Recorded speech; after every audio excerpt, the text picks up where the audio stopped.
Hi all, welcome back to my channel. Today I'm going to talk to you about the book The Perfect Marriage by Jeneva Rose.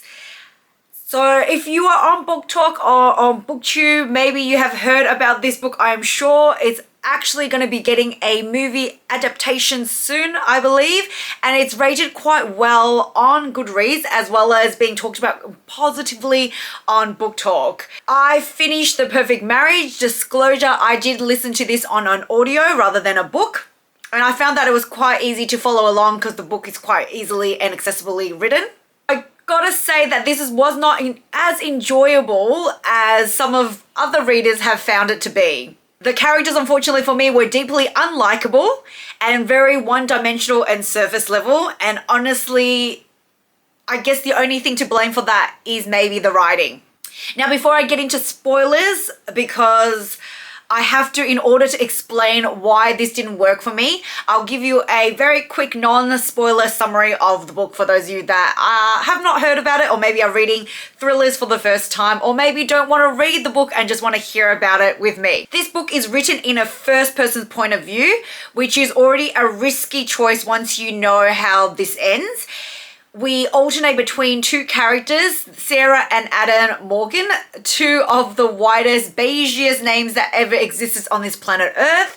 You might as well call them John and Jane Smith, but I guess that is not really the point of this review. Sarah and Adam have been happily married, I would say, for 10 years.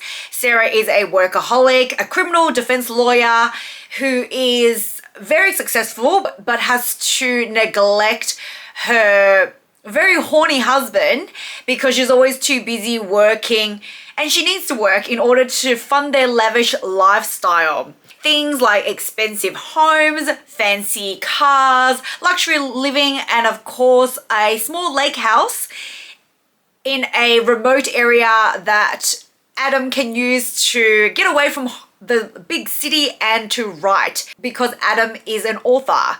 Except Adam is an author that doesn't really write too much and hardly gets published. So at this point, if you are a person that just writes and doesn't get published, I guess in my point of view, you are, in this book, Adam, unemployed. So instead of fixing himself and working on himself and finding his inspiration to become a better writer, or to at least finish something so he can get it published, he decides the best way to use his time is to have an affair.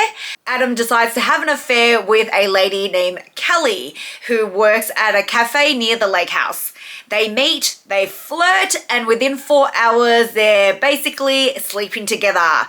Even though this man is unable to finish a manuscript, he's able to charm his way though into a lady getting in bed with him within half a day, and this affair continues for over a year. Then one day, Kelly is found after a rendezvous with Adam, unalive in the bed in the lake house. And unfortunately, Adam is the last person to see her alive.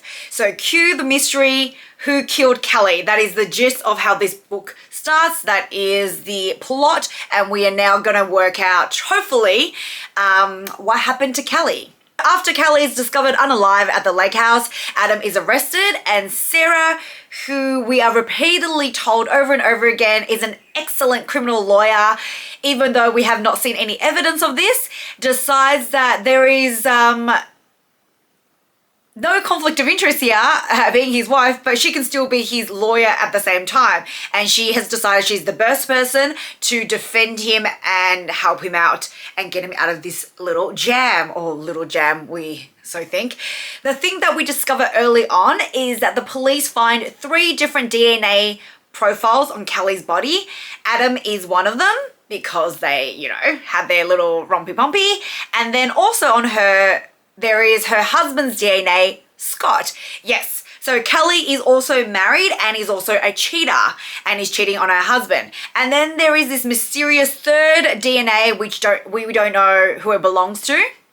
Here's the thing. Kelly's entire backstory is quite convoluted and messy, or half-developed trauma. We seem to know about her. We're given a string of disturbing facts about her past, but none of it is actually that meaningful or really resolved at the end of this book, I would say.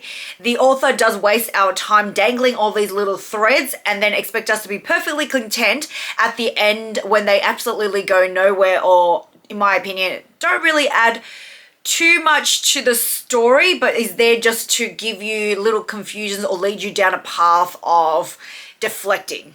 On this case, we have Sheriff Stevens, who is, I guess, the head investigator of this murder.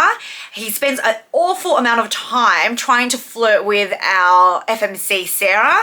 Sarah constantly comments on how inappropriate this is, but this storyline serves really no purpose. I reckon you could remove it entirely and it would not change really a thing. There is a little flimsy explanation at the end of it later, but it still doesn't make it feel any more necessary except for to be a filler, or maybe to demonstrate that sometimes Adam's, her husband, notices these things and gets jealous when other men flirt with his wife. But who cares, because he's a cheater anyway. Then there's Adam himself, the male lead, who is basically a misogynistic man who makes the worst decisions imaginable for his life. And in this book, he tries to escape house arrest once Sarah gets him out of jail on bail.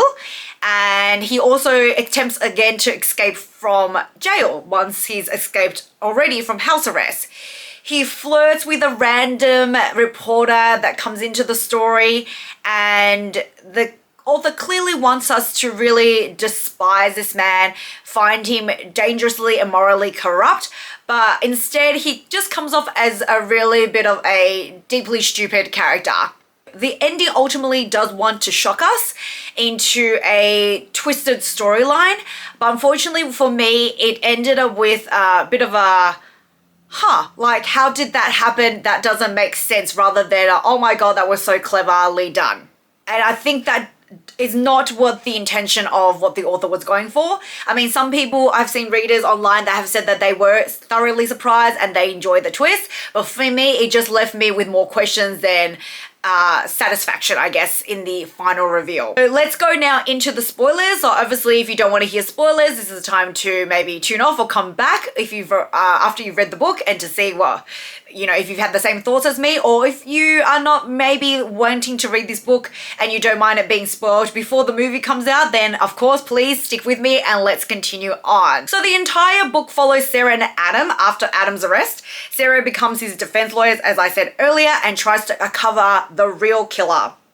And all I can say is very much this is a poor man's Gone Girl. It has that similar vibe of false narrative trope that they're trying to do, but it just doesn't quite work out, and the writing, I believe, is just not that clever enough to pull it off here. The misdirection is poorly executed, and there are far too many characters who are introduced, hinted at, and then completely abandoned in between the story, which left me quite frustrated when the story really doesn't move forward and it's always a loop around and we just have to start all over again with new suspects and new clues. So firstly, there is Callie's husband, Scott, who literally beats up Adam during a questioning because he is a cop. So while Adam is in custody and being questioned by Sheriff Stevenson, Scott arrives and then just starts to, you know, pound him and breaks his nose, and it takes two men to stop him from doing that, which demonstrates obviously a very volatile and violent character.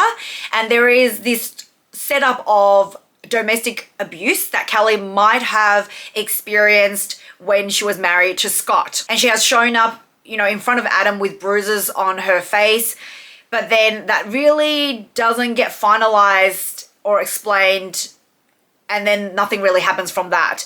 We never find out if Scott actually did abuse her, therefore it might make it a little bit more of a sympathetic character for Callie of why she might find, you know, solitude or love in Adam, but we don't ever actually find out if it's true or not. There is a conversation that Scott does have with Adam where he, you know, openly denies that he is ever abusive, that he loves his wife, and Adam just goes along with it. And, you know, white man to white man, if a man tells me that he's not abusive, then okay, I'll believe him. And there goes the end of that, and Adam just believes it and just moves on from that sort of theory. Then there's this guy named Jesse, who is a creepy stalker who frequently visits Kelly in her workplace and comments that he always leaves with satisfaction with her service, which always is a little bit cringy, and it's an absolutely unhinged sentence to be muttered by a guy that is innocent.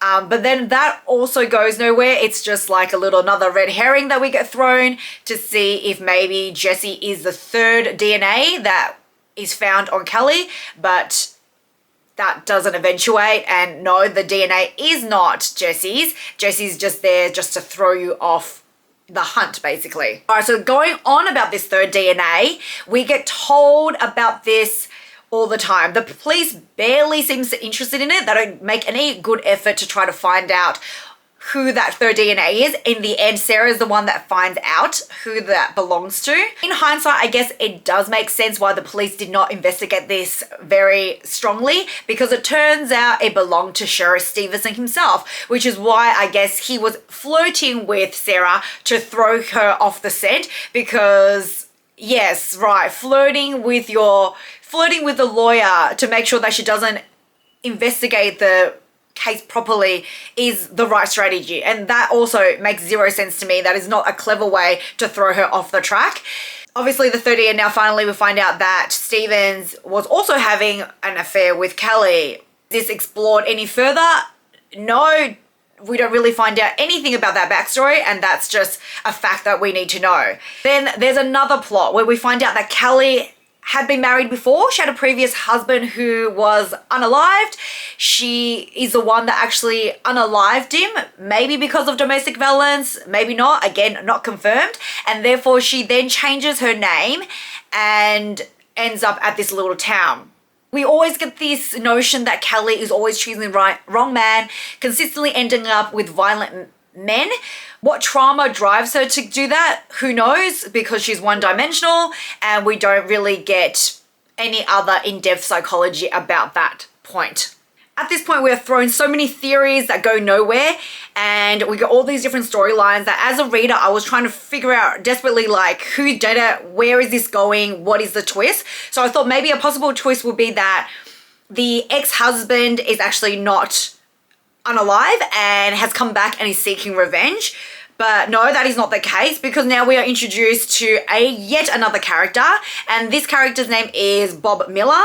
He is the brother of Kelly's deceased husband, and also he works with Sarah at her law firm as another lawyer. What other coincidence that there is all these different characters and they're all linked together. And Sarah and Bob seem to have a professional relationship that is quite tense. They don't seem to like each other. They're always arguing, or do they? This book is drowning, I would say, in red herrings. Not clever ones, just really loud ones that are in your face. The third DNA plot line is mentioned constantly. I think I saw another reviewer commenting on this book that said that they counted that it was mentioned 28 times, the same wording over and over again. For me, it's okay to mention the plot point if you are trying to remind the reader because it's going to that next stage, but just bringing it back to this third DNA after everything else doesn't work out is just like, it's just annoying and a waste of words. In my opinion, if you're gonna mention things, it needs to be just to be a reminder because the reader needs to be, but we don't need to know. If you say it 2-3 times, we get it. There's a third DNA and possibly that is the answer to the story. But we know because you're throwing it so desperately in our faces, it cannot be this third person, and this third DNA is literally there just to throw us off our game of trying to work it out before you give us the final twist. It really even doesn't matter when we finally find out that the DNA belonged to Sheriff Stephen, that he's the twist of the story because he's not the one that does it in the end. That's the problem I find with the book. The misdirection is very transparent. It doesn't actually mislead me. It makes me go, you're just trying to delay the inevitable, which is the actual true story. Compare this to Gone Girl. For the first half, we are laser focused on whether Nick unalived his wife. the twist that his wife Amy is actually alive and orchestrating everything worse, because when the truth is revealed, everything clicks into place. The story is relatively simple, which gives space for psychologically depth and character development, I would say, once you get the reveal, because the reveal is done halfway through. Whereas in The Perfect Marriage, the truth is dumped on us in a rush right at the end, and we get the explanation from the person's point of view, but it's not enough because there's a lot of telling and you're not really showing us slowly over time of the justification of why this occurred. Just before we hit the big reveal, there is a trial. So all these rubbish scenarios happen. Adam runs away, Adam's get captured, Adam tries to investigate himself but goes nowhere and starts, trying to make out with another third person because that's how he solves all problems. Sarah's, trying to find out who the actual killer is, who the third DNA belongs to, and finally does. And then you find out that she knows who it is, and then we go to the trial of Adam. And the trial is barely a trial. You get the opening statement that Sarah gives that tells you, there's all these incidents, that there's all these suspects that could be, and then suddenly we don't get any inkling of the trial, and we just get to the end, and Adam is found guilty and he's sentenced to death. We jump 10 years forward. It's the day of Adam's execution. Sarah comes to say goodbye. At this point, she has moved on. She's still married to him, but she barely visits him because, he's changed, because he's so desperately wanting to find out the truth and trying to get her to find the truth out. And it's obviously mentally disturbing him, which is fair, but Sarah doesn't want a bar of it. So she just sort of moves on with her life and just sees him on his last day. And then at this point, when Adam is, waiting for his obviously final execution, he looks at Sarah and he realizes, oh my God, it was her. Sarah was the person that orchestrated this all along. Bah, bah, bah. That is a big reveal, right? We find out in this huge raveling that Sarah planned everything with Bill, her work nemesis, who's not really her nemesis, but actually they're secret lovers, and eventually they're about to get married because she just had to wait for Adam to, be executed, so she becomes a widower and then she can marry Bob, basically. Because this is written, like I said, in the first person's point of view, we are literally inside Sarah's head the entire time. We read her thoughts as she pretends to investigate the murder she knows that she committed, that she's the one that actually went and unalived Kelly in the bed. She drugged Adam and Kelly after their rompy-pompy date, and then she unalives them and keeps her there, and then everything else is plotted, and she uses, finds Jesse as a decoy narrative that to make it look like that she is trying to solve the case, but actually she's not caring at all. She obviously, because we don't see the trial, I suspect she knows who the third DNA is, but she never brings it up in court to throw suspicion onto Sheriff Stevenson, but she just wanted that information to hold on to so that nobody else can find it, but which is not true. Just because you found that evidence doesn't mean the cops couldn't have found the evidence, or no one could have exposed that evidence. But hey, who cares? It's not that important, right? In the point of making sense to me as the reader.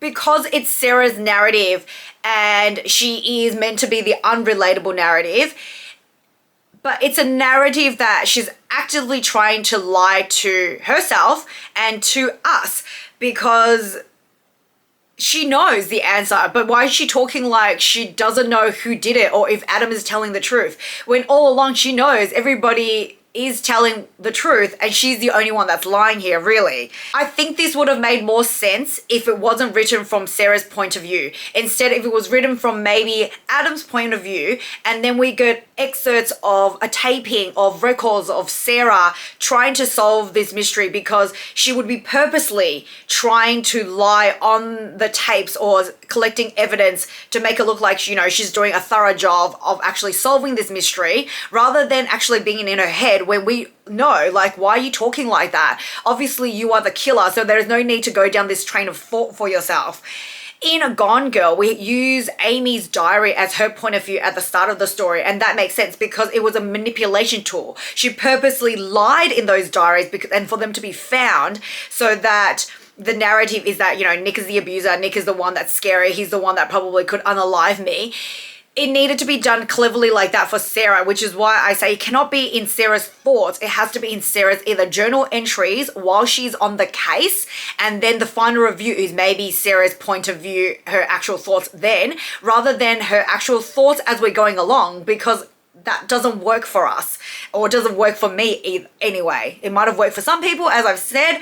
It is quite a popular book, but it certainly did not work for me. Sarah's narration generally just feels dishonest in a way that isn't clever, and it's just cheap. You purposely made Sarah have half thoughts to herself just so that we could be thrown off, I guess, the actual answer. There's Adam, who is an innocent man who got executed for what? Being a bad husband, having an affair, not finishing a novel. I feel like all these points of view is not enough for the punishment that Sarah delivered to him. In the book of Gone Girl, because Nick is made to be this character, we're like, is he bad or is he not? We don't know, but he has that way of being a bit of a jerk, a bit of violence that we said he could be that man, and Amy just got there first to punish him. Whereas with this character, Adam, he doesn't seem, he's really stupid, he's really dumb, and he doesn't do anything to help himself. But whether he's bad, I don't think so.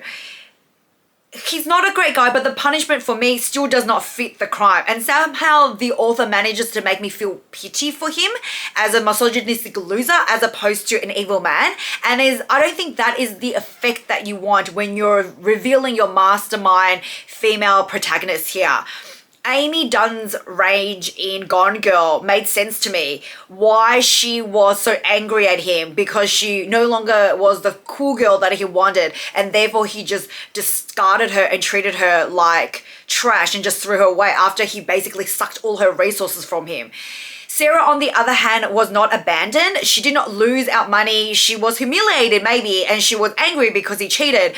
But Adam at one point did want to fix the marriage. He even wanted children with her, and he didn't destroy her life. He disappointed her for sure, but I don't think that is the same sort of disgruntledness that Amy would have had for Nick that Sarah has for Adam in this book. And therefore, I don't think it's enough to justify what Sarah did to Adam.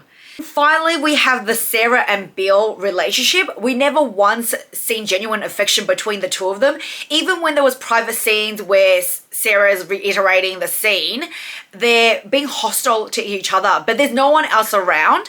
So there is no need for them to be acting this way and to be hostile against each other, or at least explain that, you know, people are eavesdropping or people are watching through the windows because it's a glass meeting room and people can see what's happening. But they're not. The description does not come into effect. They are literally just in a private room together having conversations that they're disgruntled with each other and they don't want anything really to do with each other. And then suddenly you jump cut into the future and they're married, and there was zero emotional development, no chemistry between the two. It's just a plot that's convenient to tell the story. All in all, for me, I understand the concept. I think, you know, that throwing you off is right. Sarah being the final person that was the one that committed a crime is clever. Like the plot of it could have worked, but the writing did not work for me, which is why I rated a 2.5 stars. Still doable, easy to read enough if you are not concentrating too much. Like I said, was listening to this on audio. I'm not great with audio. I don't concentrate that much, but because things were so repetitive, I did not miss anything about the book that I would have gotten if I was reading it page for page. Perhaps I would have skimmed a lot more paragraphs if I was reading this in a book. I understand what the author was definitely trying to do. Unfortunately, the execution did not work for me. The plot relies on endless red herrings that lead nowhere and a final rush at the end, revealed by, to me, a one-dimensional character who is not likable and is not clever enough for me to go, oh, you are such a mastermind. None of them in the end, I believe, deserve a happy ending. I only feel pity for Adam. I don't feel anything for Bill. I definitely don't feel anything for Sarah or any side characters that were introduced. And I never even found out if Callie was a victim or a manipulator, or did she deserve this or did she not? The problem also with this is, if Kelly was actually a victim of domestic crime and Sarah knew that to be true and chose to make her a victim in order to satisfy her own goals, again, that deters me for liking Sarah. In fact, fine, if Adam needs to be punished, I believe Sarah does as well. But yeah, my opinion really doesn't matter. As I said, this book is wildly popular on Book Talk, on Goodreads.